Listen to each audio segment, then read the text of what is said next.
Good morning. It's 6:30. I just crushed an awesome workout. I'm still in the middle of it, but I wanted to kick in this video real quick because I want to start today with some definitions. The challenge that I'm doing to the men that watch this is called Act Like Men. But here's the thing. How can you act like men if you don't know what a man really is? I want to make it short today, really small, bring it down so that you guys can get all of it, consume it, chew on it, and then apply it. Think about it and apply it. So I'm going to give you a definition of a man. By far, the definition of a man, above all other words, above all other definitions, is a man is responsible. A man is responsible. Why is a man responsible? Well, because God made men first. He didn't make children first. He didn't make women first. He didn't make any of these made up sexes first. He made men first. And so we are the foundation of society and of the family. I've heard the term toxic masculinity being used in the last couple of years. Listen, there's no such thing. Either you're toxic, which there are toxic men, or you're masculine. If you're masculine, you're not toxic.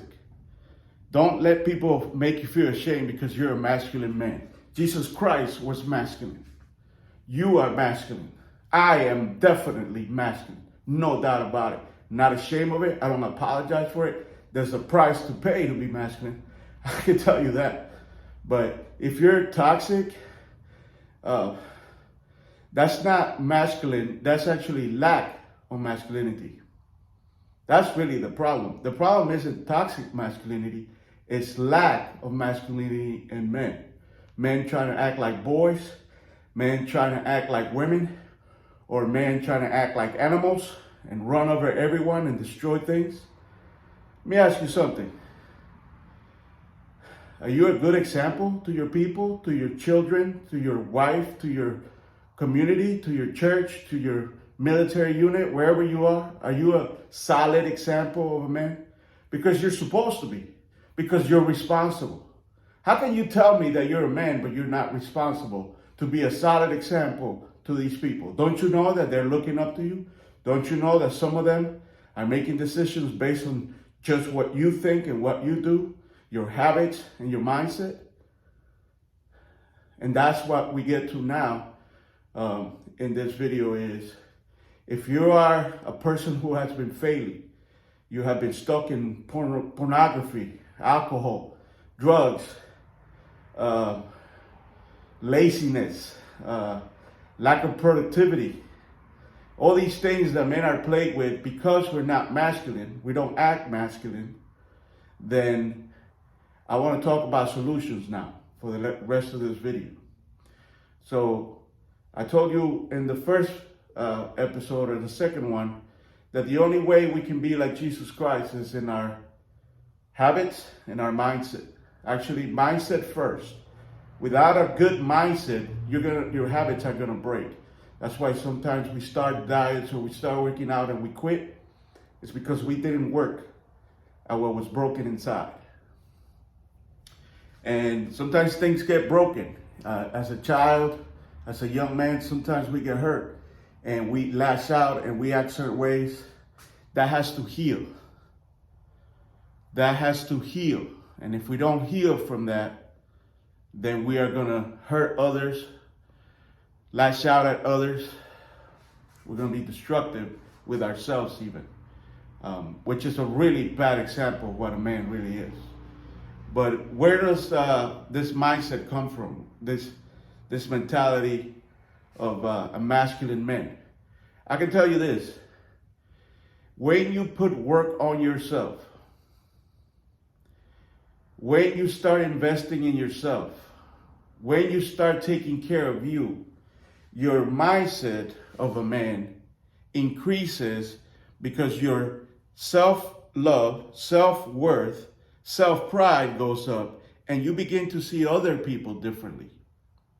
If you see yourself as low level, as a piece of trash, as not worthy, as unnecessary, then you're going to treat yourself that way, and you're going to treat other people that way.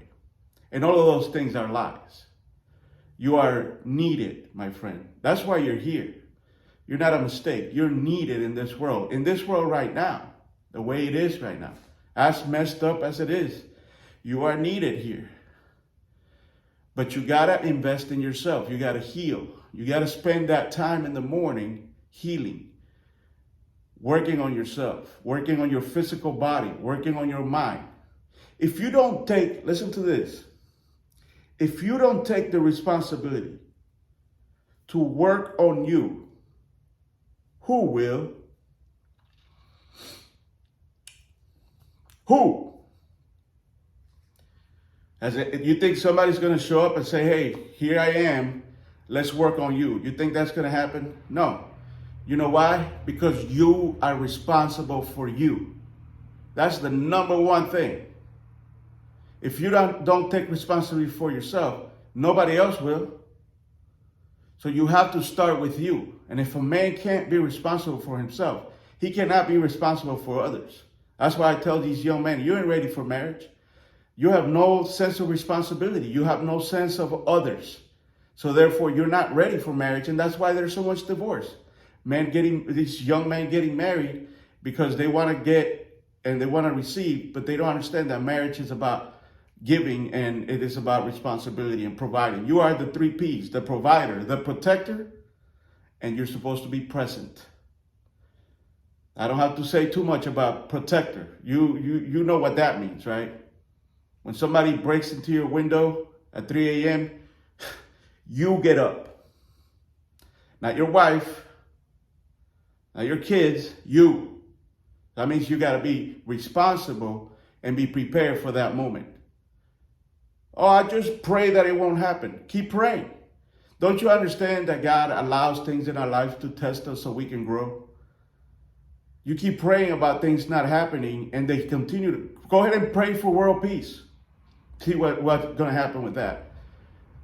If God says it's going to happen, it's going to happen. Quit praying for an easy life. That's not what God made you for. A life without conflict, a life without challenges. Quit doing that. You're fooling yourself. It's not in the Bible anywhere. Look at every single character in the Bible, from David to Abraham to Moses to Paul to our Lord Jesus Christ. What was easy about any of that? All 12 disciples died. One killed himself. The other 11 were murdered. They were murdered for their faith. They were martyrs for the faith because they were responsible for their faith. And there's a price to pay. But I got to tell you, it's worth paying. If you want to live a fulfilled life, be responsible. Be responsible for the people around. Start with you and then be responsible for those around you. And you're going to see that your self-worth, your self-pride, your self-love will increase as you put in these habits of taking care of yourself, on working on you. You will begin to see people differently. How do I know? Because that's what I did, and it worked for me. And if it worked for me, it can work for you. So take my challenge and act like men.